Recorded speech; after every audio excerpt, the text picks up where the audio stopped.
Half blood Prince अध्याय 22। दफनाने के बाद। महल के कंगूरों के ऊपर गहरे नीले आसमान के टुकड़े दिखने लगे थे, लेकिन ये आने वाली सुहानी गर्मी के संकेत हैरी का मूड नहीं सुधार पाए थे। वो अपनी दोनों कोशिशों में सफल नहीं हो रहा था। न तो ये पता चल रहा था कि मेलफॉय क्या कर रहा है, न ही स्लगहॉर्न के साथ बातचीत करने में वो कामयाब हुआ था। आखिर वो स्लगहॉर्न की उस याद को कैसे निकलवाए जो उन्होंने सालों से अपने भीतर दबा रखी है। हरमाइनी ने हैरी से दृढ़ता से कहा, आखिरी बार कहती हूँ, मेलफॉय को भूल जाओ। वे लोग रॉन के साथ लंच के बाद अहाते के धूप भरे कोने में बैठे थे। हरमाइनी और रॉन जादू मंत्रालय का एक पैम्पलेट पकड़े थे, अंतर्ध्यान होते समय होने वाली आम गलतियां और उनसे कैसे बचें।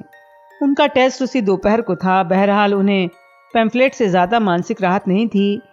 जब एक लड़की मोड़ मुड़ने के बाद अचानक सामने आई तो रॉन चौंक गया और उसने हरमाइनी के पीछे छिपने की कोशिश की। वो लेवेंडर नहीं है, हरमाइनी ने परेशान अंदाज में कहा। रॉन ने राहत की सांस ली। ओह अच्छा, हैरी पॉटर, लड़की बोली। मुझसे कहा गया है ये मैं तुम्हें दे दूं। धन्यवाद। जन्मपत्र के उस छोटे टुकड़े को देखकर हैरी का दिल डूब गया। लड़की के दूर जाने के बाद वो बोला, डंबलडोर ने कहा था जब तक मैं उस याद को हासिल नहीं कर लेता अतिरिक्त सबक नहीं होगा। हैरी ने चर्मपत्र खोला तो हरमाइनी ने सुझाव दिया, शायद वो पता लगाना चाहते हैं तुमने कितनी प्रगति कर ली है। बहरहाल चर्मपत्र पर डंबलडोर की लंबी संकरी तिरछी लिखाई के बजाय अस्पष्ट सी घींच पेश थी। पढ़ना मुश्किल था। स्याही फैलने के कारण चर्मपत्र पर बड़े बड़े धब्बे थे। प्रिय हैरी, रॉन और हरमाइनी, कल रात को एरेगॉग की मृत्यु हो गई है। हैरी और रॉन, तुम उसे मिले हो और जानते हो वो कितना खास था। हरमाइनी, हम जानते हैं तुम उसे ज़रूर पसंद करती है। अगर तुम लोग आज शाम को उसे दफनाने के लिए आ सको तो हमारा मनोबल बढ़ेगा। हम जानते हैं तुम्हें रात को बाहर नहीं निकलना चाहिए, लेकिन तुम चोगे का इस्तेमाल कर सकते हो। हम तुम्हें ऐसा करने को कभी नहीं कहते, लेकिन क्या करें, हम अकेले इस स्थिति का सामना नहीं कर सकते। इसकी तरफ देखो। हैरी ने हरमाइनी को चर्मपत्र थमा दिया। वो पागल हो गया है, रॉन ने चर्मपत्र को पढ़कर आवेश में कहा। उस जानवर ने अपने साथियों से कहा था वो मुझे और हैरी को खा जाएं। उसने कहा था वो हमें खत्म कर दें। और अब हैग्रिड ये उम्मीद करता है कि हम वहां जाकर उसके भयंकर बालों वाले शरीर पर झुककर रोएं। सिर्फ इतनी ही बात नहीं है, वो हमसे रात में महल से बाहर जाने को कह रहा है। हालांकि वो जानता है सुरक्षा लाख गुना सख्त हो गई है। हम पकड़े गए तो मुश्किल में फंस जाएंगे। हैरी बोला, हम पहले भी उससे मिलने गए हैं। हाँ, लेकिन इस तरह के काम के लिए हमने पहले भी हैग्रिड की मदद का जोखिम लिया है। लेकिन देखो, आखिरकार एरेगॉग मर गया। अगर उसे बचाने का सवाल होता तो भी मैं नहीं जाना चाहता, रॉन ने दृढ़ता से कहा। हैरी ने चिट्ठी वापस ली। उस पर उभरे स्याही के धब्बों को घूर कर देखा। साफ दिख रहा था चर्मपत्र पर हैग्रिड के बहुत सारे मोटे मोटे आंसू गिरे होंगे। हैरी, तुम जाने के बारे में नहीं सोच सकते। इस फालतू चीज के लिए सजा का जोखिम लेना कोई मतलब नहीं है। हाँ, मैं जानता हूँ। मुझे लगता है हैग्रिड को हमारे बिना ही एरेगॉग को दफन करना पड़ेगा। देखो, आज हम लोग टेस्ट देने जा रहे हैं। काढ़े की क्लास लगभग खाली होगी। अच्छा मौका है, तुम स्लगहॉर्न को थोड़ा नरम करके देखना। हैरी कटुता से बोला, तुम्हें क्या लगता है मेरी किस्मत 97वीं बार में चमक जाएगी? किस्मत? हैरी, यही मौका है, खुश किस्मत बन जाओ। तुम्हारा क्या मतलब है? अपने किस्मत वाले काढ़े का इस्तेमाल करो। रॉन, तुमने सही कहा। जाहिर है मुझे ये ख्याल क्यों नहीं आया। हैरी ने उन दोनों की तरफ घूर कर देखा। खुशकिस्मती काढ़ा? लेकिन मैं इसे बचा रहा था। किस लिए? रॉन ने हैरानी से पूछा। हैरी, दुनिया में इस याद से ज्यादा महत्वपूर्ण और क्या है? हरमाइनी ने पूछा। हैरी ने जवाब नहीं दिया। उस छोटी सुनहरी शीशी का विचार कुछ समय से उसकी कल्पना की सरहद पर मंडरा रहा था। उसके मन की गहराइयों में अस्पष्ट योजनाएं थीं, जिनमें जिनी और डीन अलग हो रहे थे और रॉन जिनी को एक नए बॉयफ्रेंड के साथ देखकर खुश हो रहा था। हैरी, तुम कहाँ खो गए? हरमाइनी ने पूछा। क्या? हाँ, जाहिर है। अच्छा ठीक है, अगर मैं आज दोपहर में स्लगहॉर्न से कुछ नहीं उगलवा पाया तो थोड़ा सा खुशकिस्मती काढ़ा पी लूंगा। आज शाम को दोबारा कोशिश करूंगा। तो पक्का हो गया, हरमाइनी ने तेजी से कहा। उठकर शालीन छलांग का प्रदर्शन किया, बुदबुदाने लगी। गंतव्य स्थल, संकल्प, एकाग्रता। ओह, रहने दो, रॉन ने उसे आग्रह किया। मैं वैसे भी बीमार सा महसूस कर रहा हूँ, जल्दी से मुझे छुपा लो। वो लेवेंडर नहीं है। जब दो लड़कियां अहाते में आईं और रॉन ने उसके पीछे गोता लगा दिया तो हरमाइनी ने जवाब दिया, बहुत बढ़िया। वो लोग खुश नहीं दिख रही हैं, है ना? हरमाइनी बोली, वो मोंटगोमेरी बहनें हैं, जाहिर है वो खुश नहीं हैं। तुमने नहीं सुना उनके भाई के साथ क्या हुआ? रॉन ने कहा, सच कहूं तो याद ही नहीं रहता किसके रिश्तेदार के साथ क्या हुआ है। उनके भाई पर नरभेड़िए ने हमला कर दिया था। अफवाह है उनकी माँ ने प्राण भक्षियों की मदद से इनकार किया था। लड़का सिर्फ 5 साल का था और वो सेंट मंगोज में मर गया है। उपचारक उसे नहीं बचा पाए। मर गया? लेकिन नरभेड़िए मारते नहीं हैं, वो तो अपने जैसा बना लेते हैं। हैरी ने सदमे में दोहराया, वो कई बार मार देते हैं। रॉन ने कहा, जो असामान्य रूप से गंभीर दिख रहा था। मैंने ऐसा सुना है जब नरभेड़िया उन्मत्त हो जाता है। उस नरभेड़िए का क्या नाम है? हरमाइनी बोली, अफवाह है उसका नाम फेनरिर ग्रे बैक है। मैं जानता हूँ, वही पागल जो बच्चों पर हमला करना पसंद करता है, जिसके बारे में ल्यूपिन ने मुझे बताया था, हैरी ने गुस्से में कहा। हरमाइनी ने गंभीरता से देखा, हैरी तुम्हें वो याद हासिल करनी है, उससे वोल्डेमॉर्ट को रोकने में मदद मिलेगी। ये भयंकर घटनाएं आखिर उसी के कारण तो हो रही हैं। महल की घंटी सुनाई दी। हरमाइनी और रॉन उछलकर खड़े हो गए, दहशत पे देखने लगे। जब वो प्रवेश हॉल की तरफ जाने लगे तो हैरी ने कहा, तुम लोग अच्छा प्रदर्शन करना, गुड लक। तुम्हें भी, हरमाइनी ने अर्थपूर्ण निगाह से देखते हुए कहा जब हैरी तहखाने की तरफ जाने लगा। उस दोपहर काढ़े की क्लास में 3 ही विद्यार्थी थे, हैरी, अर्नी और ड्रैको। अभी अंतर्ध्यान होने लायक बड़े नहीं हुए हो? स्लग हॉर्न ने प्यार से कहा। अभी 17 साल के नहीं हुए? उन सभी ने सिर हिलाए। ओह ठीक है, चूंकि कम लोग हैं इसलिए कोई मजेदार चीज करते हैं। मैं चाहता हूं तुम सभी कोई मजेदार चीज बनाओ। मेलफॉय ने चिढ़ते हुए पूछा, मजेदार से आपका क्या मतलब है? स्लग हॉर्न ने हवाई अंदाज में कहा, ओह मुझे हैरान करो। मेलफॉय ने चिढ़ते हुए उच्च स्तरीय काढ़ा निर्माण पुस्तक खोली। साफ दिख रहा था उसे एक क्लास समय की बर्बादी लग रही थी। क्या ये उसकी कल्पना थी या फिर मेलफॉय भी टोंक्स की तरह ज्यादा दुबला दिख रहा है? निश्चित रूप से वो पीला तो दिख ही रहा था, उसकी चमड़ी भी भूरी रंगत की थी, इसलिए क्योंकि वो आजकल धूप में कम रहता था। हैरी की राय में इसका सिर्फ एक ही मतलब था, मिशन चाहे जो भी हो कामयाब नहीं हो रहा था। इस विचार से खुश होकर हैरी ने उच्च स्तरीय काढ़ा निर्माण की अपनी पुस्तक पर सरसरी निगाह डाली। सुख बोध काढ़े को चुना। हैरी को लगा ये काढ़ा स्लग हॉर्न को मजेदार लगेगा, लेकिन अगर हैरी स्लग हॉर्न को ये काढ़ा चखा सके तो हो सकता है वो अच्छे मूड में आए और उसे अपनी याद दे दें। जब 1.5 घंटे बाद स्लग हॉर्न ने हैरी की कड़ाही में धूप जैसा पीला पदार्थ देखा तो ताली बजाते हुए कहा, ये तो बहुत अच्छा है, मुझे लगता है सुख बोध काढ़ा है। ओह, और ये किसकी खुशबू आ रही है? तुमने पुदीने की जरा सी टहनी डाल दी है ना? अपारंपरिक लेकिन बहुत बढ़िया प्रेरणा थी हैरी। जाहिर है इससे इस काढ़े के कभी कभार होने वाले नुकसान जैसे ज्यादा गाने या नाक मरोड़ने का इलाज हो जाता है। क्या पता तुम्हारे दिमाग में ऐसे विचार कहाँ से आते हैं मेरे बच्चे, जब तक कि तुम तुम्हारी माँ के गुण ना आए हों। ओह हाँ, हो सकता है। हैरी ने पैर से हाफ ब्लड प्रिंस की पुस्तक अपने बैग में ज्यादा गहराई तक धका दी। वो हैरी से एक बार तो जीतना चाहता था, इसलिए उसने अपने काढ़े को नया बनाने की कोशिश की थी, लेकिन काढ़ा उसकी कड़ाही की तली में बैगनी कीचड़ की तरह जम गया था। घंटी बजते ही अर्नी और मेलफॉय तत्काल बाहर निकल गए। सर, हैरी ने शुरू किया, लेकिन स्लग हॉर्न ने तत्काल पीछे देखा। जब उन्होंने देखा कमरे में हैरी के सिवाय कोई नहीं है, तो वो जितनी तेजी से हो सकता है बाहर निकल गए। प्रोफेसर आप मेरा काढ़ा चखना नहीं? हैरी ने हताशा से कहा। स्लग हॉर्न जा चुके थे।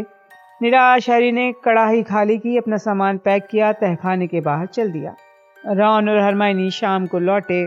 तस्वीर के छेद में से अंदर घुसते ही हरमाइनी चिल्लाई, हैरी हैरी मैं पास हो गई। बहुत बढ़िया। और रॉन? वो फेल हो गया है।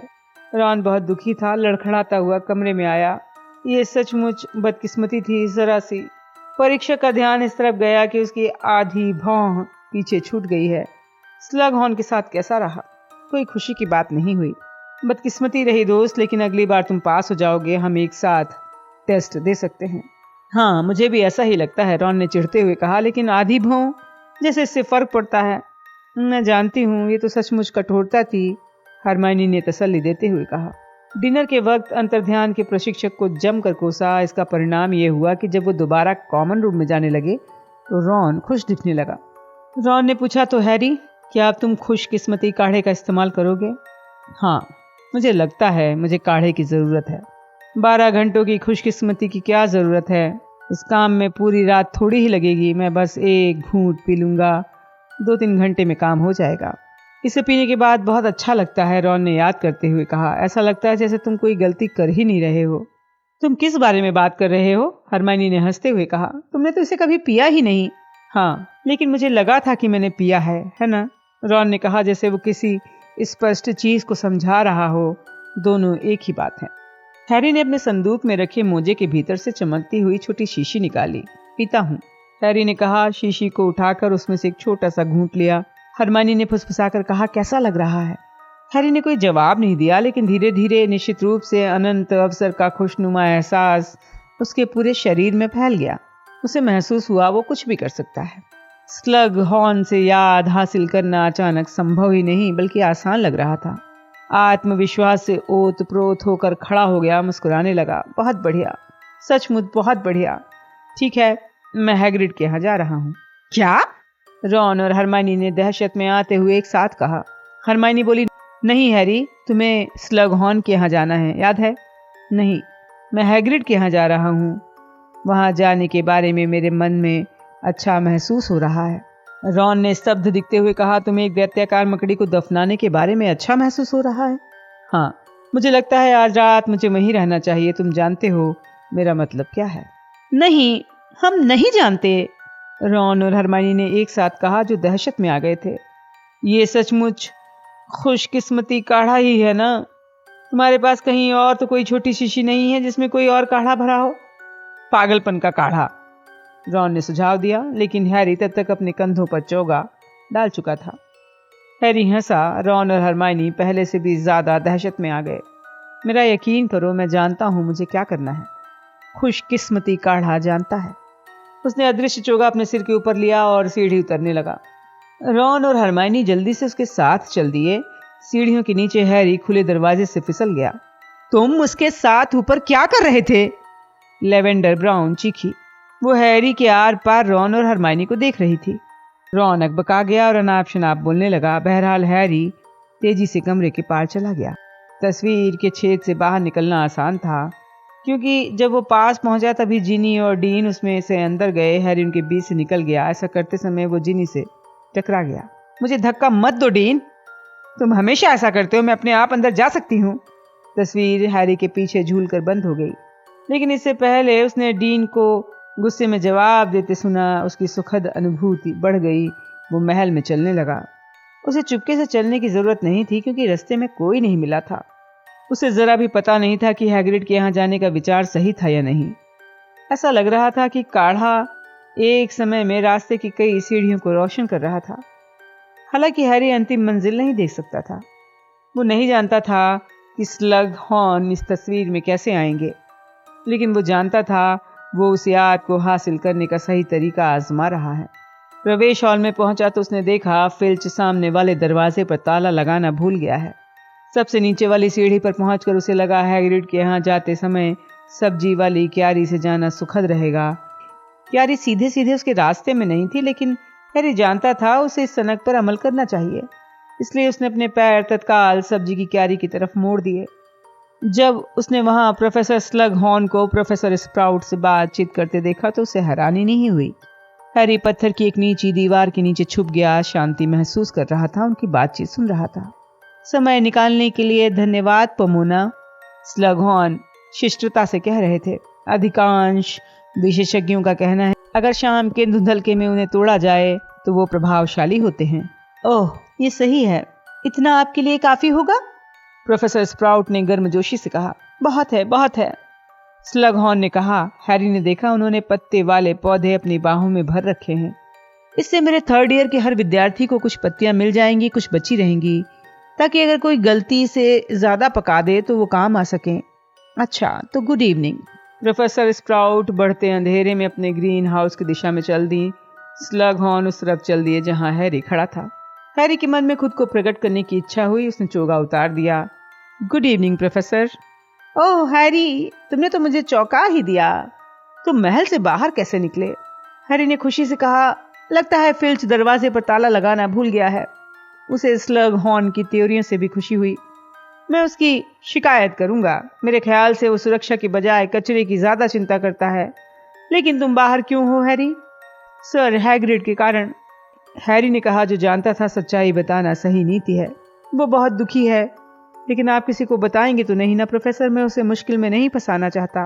स्लग हॉर्न की उत्सुकता तत्काल जाग गई। देखो, मैं वादा तो नहीं करता, लेकिन मैं जानता हूं डंबलडोर हैग्रिड पर भरोसा करते हैं, इसलिए मुझे यकीन है वो कोई भयंकर काम नहीं कर रहा होगा। देखिए, एक दैत्याकार मकड़ा था। हैग्रिड बरसों से उसके पास जा रहा था। वो जंगल में रहता था, वो बोल सकता था। लेकिन एरेगाग नाम के इस मकड़े को हैग्रिड ने सबसे पहले पकड़ा था। वो कल रात को मर गया। हैग्रिड बहुत दुखी है। वो उसे दफन करते समय किसी का साथ चाहता है। मैंने कहा था मैं जरूर आऊंगा। बहुत मर्मस्पर्शी, बहुत मर्मस्पर्शी। दैत्याकार मकड़े का जहर बहुत कीमती होता है। अगर वो जानवर अभी अभी मरा है तो सूखा नहीं होगा। जाहिर है मैं कोई असंवेदनशील काम करना नहीं चाहूंगा जिससे हैग्रिड को परेशानी हो, लेकिन अगर उसे हासिल करने का कोई तरीका हो, मेरा मतलब जिंदा मकड़े से जहर निकालना तो लगभग असंभव है। स्लगहॉर्न जैसे हैरी के बजाय खुद से बातें कर रहे थे। इसे इकट्ठा न करना इसकी भयंकर बर्बादी है। एक पिंट के 100 गैलियन मिल सकते हैं। सच कहूं तो मेरी तनख्वाह ज्यादा नहीं है। और अब हैरी को स्पष्ट दिख गया उसे क्या करना चाहिए। उसने झिझकते हुए कहा, देखिए प्रोफेसर, अगर आप आना चाहें तो हैग्रिड खुश होगा। एरेगॉग की विदाई ज्यादा अच्छी तरह हो जाएगी। हाँ हाँ, जाहिर है, स्लगहॉर्न ने कहा। उनकी आंखें अब उत्साह से चमक रही थीं। हैरी, मैं शराब की 1-2 बोतल लेकर तुमसे वहीं मिलता हूँ। हम बेचारे जानवर के लिए, सेहत के लिए जाम तो नहीं पी सकते, लेकिन उसे दफन करने के बाद उसकी याद में पार्टी करेंगे। और मैं अपनी टाई भी बदल लेता हूँ। ये वाली मौके के हिसाब से भड़कीली है। वो तेजी से महल में चले गए। हैरी खुश होता हुआ फुर्ती से हैग्रिड की कैबिन की तरफ चला गया। हाँ, आ जाओ, हैग्रिड ने दरवाजा खोलते हुए धीमी आवाज में कहा, और हैरी को अपने सामने अदृश्य चोगे में से निकलते देखा। रॉन और हरमाइनी नहीं आ पाए हैं, हालांकि उन्हें अफसोस है। कोई बात नहीं हैरी, तुम आ गए, यही बात हमारे दिल को छू गई। हैग्रिड जमकर सुबका। उसने एक काला आर्म बैंड बना लिया था जो बूट पॉलिश में डूबे चिथड़े जैसा लग रहा था। हैरी ने तसल्ली देते हुए उसकी कोहनी थपथपाई, क्योंकि उसका हाथ हैग्रिड के शरीर पर आसानी से इससे ऊपर नहीं पहुंच सकता था। उसे कहाँ दफना रहे हो? जंगल में? ओह नहीं, एरेगॉग के जाने के बाद बाकी मकड़ियां हमें आस पास आने नहीं दे रही। ऐसा लगता है सिर्फ उसी के आदेश के कारण वो हमें नहीं खाती थी। क्या तुम इस बात पर यकीन करोगे हैरी? सही जवाब था हाँ। हैरी को वो भयंकर दृश्य याद आ गया जब उसका और रॉन का मकड़ियों से सामना हुआ था। उसके सामने ये बात बहुत साफ थी कि सिर्फ एरेगॉग ही उन्हें हैग्रिड को खाने से रोक रहा था। पहले जंगल का कोई इलाका नहीं था जहां हम नहीं जा सकते थे। हम तुम्हें बता दें, एरेगॉग के शरीर को वहां से लाना आसान नहीं था। वो लोग आम तौर पर मरने वालों को खा लेते हैं, लेकिन हम उसे अच्छी तरह दफनाना चाहते थे, सही तरीके से। वो दोबारा सुबकने लगा। उसने कहा, हैग्रिड, जब मैं यहाँ आ रहा था तो प्रोफेसर स्लगहॉर्न मुझे रास्ते में मिले थे। तुम मुश्किल में तो नहीं फंस गए ना? हैग्रिड ने दहशत में ऊपर देखते हुए कहा। हम जानते हैं तुम्हें रात को महल के बाहर नहीं होना चाहिए, ये हमारी गलती है। हैग्रिड बोला, नहीं नहीं। जब उन्होंने सुना कि मैं क्या कर रहा था तो उन्होंने कहा कि वो भी एरेगॉग के प्रति सम्मान प्रकट करने के लिए आना चाहते हैं। मुझे लगता है वो कपड़े बदलने गए हैं, और उन्होंने कहा था वो कुछ बोतल लाएंगे ताकि हम एरेगॉग की याद में पी सकें। अच्छा, उन्होंने ऐसा किया? हैग्रिड ने हैरानी से कहा। स्पष्ट था बात उसके दिल को छू गई थी। ये तो उन्होंने बहुत अच्छा किया कि तुम्हें पकड़ा भी नहीं। हमारा पहले कभी हॉरिस स्लगहॉर्न से ज्यादा पाला नहीं पड़ा है। एरेगॉग को दफनाने आ रहे हैं? वाह, एरेगॉग को ये बात पसंद आई होती। हैरी ने मन ही मन में सोचा, एरेगॉग को स्लगहॉर्न के बारे में सिर्फ यही बात पसंद आई होती कि उनके शरीर में बहुत सारा गोश्त था जिसे वो खा सकता था। हैरी ने पूछा, हैग्रिड, क्या हम उसे तुम्हारे बगीचे में दफनाएंगे? हमने सोचा था कद्दू वाली क्यारी से थोड़ा सा आगे। हमने कब्र खोद ली है। बस सोचा था हम उसके बारे में तुमसे अच्छी बातें कहेंगे। सुखद यादें, तुम तो जानते ही हो। उसकी आवाज कांपने लगी, टूट गई। दरवाजे पर दस्तक हुई। हैग्रिड दरवाजे की तरफ गया। स्लग हॉर्न जल्दी से अंदर आए। उनके पास कई बोतलें थीं और एक गहरा दुशाला पहने थे। हैग्रिड, तुम्हें जो अपूर्णीय क्षति हुई है उसके बारे में सुनकर अफसोस हुआ। ये आपका बड़प्पन है। बहुत बहुत धन्यवाद, और हैरी को सजा न देने के लिए भी धन्यवाद। कभी सपने में भी नहीं सो सकता था। दुखद रात है। बेचारा जानवर कहाँ है? स्लग हॉर्न ने कहा। वो वहाँ है। तो क्या हम ये काम कर दें? हैग्रिड ने कांपती आवाज में कहा। वो तीनों पीछे वाले बगीचे में पहुंच गए। चांद पेड़ों के बीच से पीला चमक रहा था। चांदनी और हैग्रिड की खिड़की से आती रोशनी एरेगॉग की लाश को चमका रही थी। पास में ही 10 फुट ऊंचा मिट्टी का ताजा खुदा ढेर लगा था। बहुत बढ़िया, स्लगहॉर्न ने मकड़े के सिर के पास जाते हुए कहा, जहां 8 दूधियां आंखें आसमान को सूनेपन से ताक रही थी। जब स्लगहॉर्न चिमटियों के ऊपर के बालों भरे सिर को गौर से देखने के लिए झुके तो हैरी को बोतलों की हल्की सी खनक सुनाई दी। हैग्रिड ने आंसू बहाते हुए स्लगहॉर्न की पीठ के पीछे कहा, हर व्यक्ति उनकी सुंदरता की कद्र नहीं करता। हमें पता नहीं था आप एरेगॉग जैसे प्राणियों में दिलचस्पी रखते हैं। दिलचस्पी? हैग्रिड, मैं उनका सम्मान करता हूँ। स्लगहॉर्न ने लाश के पीछे हटते हुए कहा। हैरी को उनके चोगे के नीचे एक बोतल की चमक गायब होते दिखी। हालांकि हैग्रिड एक बार फिर अपनी आंखें पोंछ रहा था, वो कुछ देख नहीं पाया। अब क्या हम दफनाने की रस्म शुरू करें? हैग्रिड ने सिर झुकाया, आगे बढ़ा। उसने दैत्याकार मकड़े को अपने हाथों से धक्का दिया और जबरदस्त हुंकार के साथ अंधेरे गड्ढे में लुढ़का दिया और दोबारा रोने लगा। जाहिर है ये तुम्हारे लिए मुश्किल था, क्योंकि तुम उसे अच्छी तरह जानते थे। स्लगहॉर्न ने कहा, जो हैरी की तरह ही हैग्रिड की कोहनी के ऊपर नहीं पहुंच रहे थे, लेकिन उसी को थपथपा रहे थे। मैं कुछ शब्द कहना चाहूंगा। हैरी ने सोचा, स्लगहॉर्न के पास एरेगॉग का बहुत सारा जहर पहुंच गया होगा, क्योंकि उनके चेहरे पर संतुष्टि का भाव था।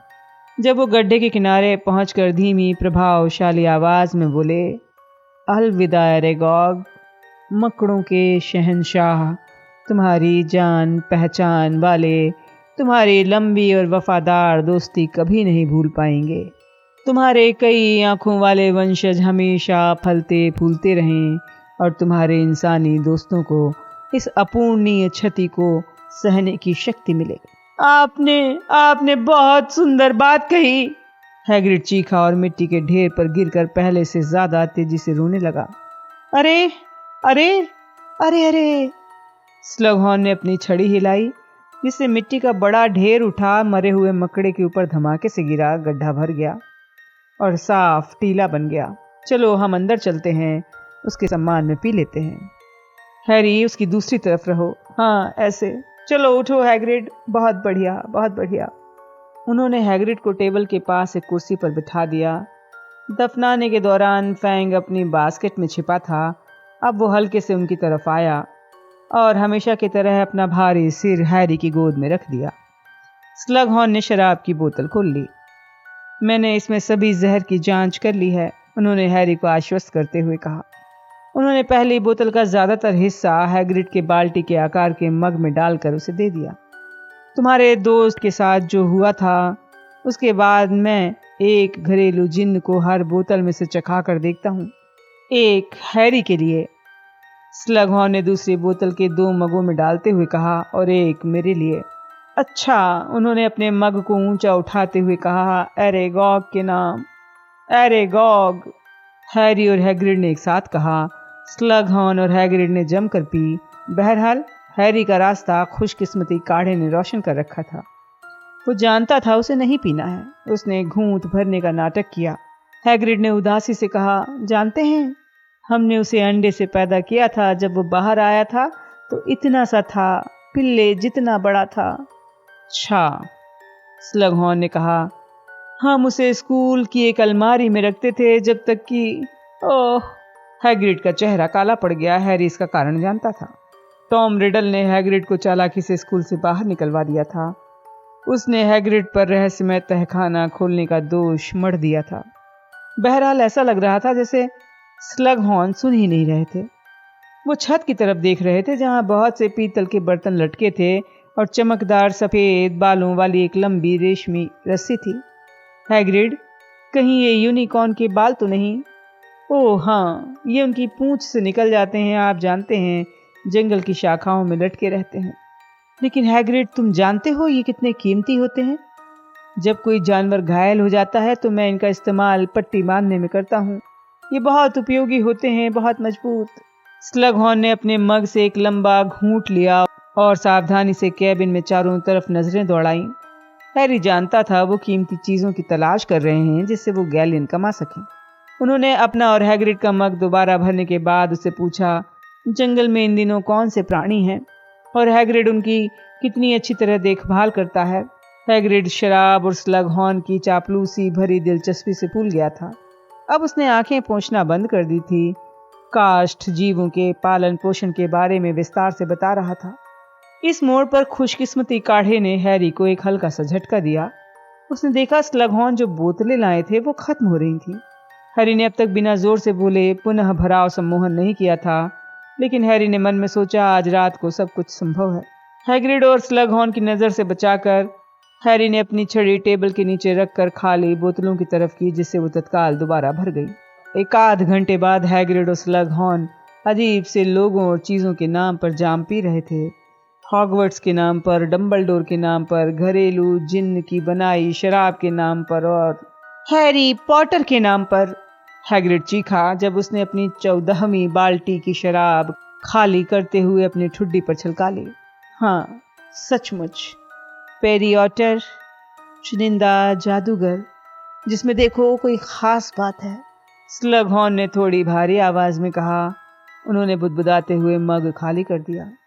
उससे कुछ समय बाद ही हैग्रिड की आंखों में दोबारा आंसू आ गए और उसने यूनिकॉर्न के बालों का पूरा गुच्छा स्लगहॉर्न को दे दिया, जो उसे लेकर जेब में रखते हुए चिल्लाए, दोस्ती के नाम पर, उदारता के नाम पर, 10 गैलियन वाले एक बाल के नाम पर।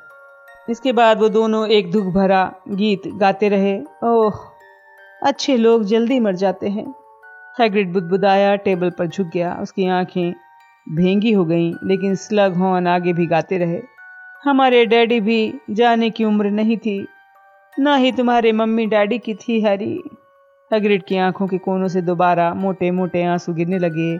उसने हैरी का हाथ पकड़कर उससे हाथ मिलाया। अपने समय के सबसे अच्छे जादूगर और जादूगरनी थे। भयंकर चीज, भयंकर चीज, भयंकर। हैग्रिड ने हुंकार भरी। उसका बड़ा खिचड़ी शरीर उसकी बाहों पर एक तरफ लुढ़क गया। वो सो गया। माफ करना, स्लगहॉर्न ने हिचकी लेते हुए कहा। अपनी जिंदगी बचाने के लिए भी गाना सही नहीं गा सकता। हैग्रिड आपके गाने के बारे में नहीं बोल रहा था, वो तो मेरे मम्मी डैडी के बारे में बोल रहा था, हैरी ने धीरे से कहा। ओह, स्लगहॉर्न ने एक बड़ी डकार रोकते हुए कहा। ओह डियर, वो सचमुच भयंकर था, सचमुच भयंकर, भयंकर। उन्हें समझ में नहीं आया वो क्या कहे। हैरी मग दोबारा भरता रहा। मुझे नहीं लगता कि तुम्हें वो घटना याद होगी हैरी। हैरी ने अपनी आंखें हैग्रिड के भारी खर्राटों से हिलती मोमबत्ती के लपट पर जमाते हुए कहा। नहीं, देखिए, जब वो मरे थे मैं 1 साल का था, लेकिन अब मुझे काफी कुछ पता चल गया है। मेरे डैडी की मौत पहले हुई थी। क्या आप ये बात जानते हैं? मैं नहीं जानता, हैरी बोला। हाँ, वोल्डेमॉर्ट ने उनकी हत्या की थी और फिर उनकी लाश को लांघ कर मेरी माँ की तरफ बढ़ा। स्लगहॉर्न जोर से कांपे, लेकिन वो अपनी दहशत भरी निगाह हैरी के चेहरे से नहीं हटा पाए। उसने मेरी माँ को रास्ते से हट जाने को कहा था। हैरी ने स्लगहॉर्न की दहशत को नजरअंदाज करते हुए निष्ठुरता से आगे कहा। उसने मुझे बताया था कि मेरी माँ को मरने की जरूरत नहीं थी, वो सिर्फ मुझे मारना चाहता था, वो भाग सकती थी। ओह, स्लगहॉर्न ने सांस खींचते हुए कहा। वो भाग, उसे जरूरत नहीं थी। ये भयानक है ना? हैरी ने कहा। उसकी आवाज फुसफुसाहट के स्तर पर पहुंच गई थी, लेकिन वो हिली तक नहीं। डैडी पहले मर चुके थे, वो मुझे मरने नहीं देना चाहती थी। उन्होंने वोल्डेमॉर्ट से आग्रह किया, लेकिन वो बस हंस दिया। बस बहुत हो गया, स्लगहॉर्न ने अचानक कहा और एक कांपता हुआ हाथ उठाया। सचमुच मेरे प्यारे बच्चे, बहुत हो गया। मैं बहुत बूढ़ा हो गया हूँ। मैं नहीं सुनना चाहता, मैं नहीं सुनना चाहता। मैं भूल गया था। हैरी ने झूठ बोल दिया, क्योंकि खुशकिस्मती काढ़े ने उसे रास्ता दिखाया। वो आपको पसंद थी, है ना? पसंद थी? मैं कल्पना नहीं कर सकता था कि जो भी उससे मिला हो वो उसे पसंद ना करे।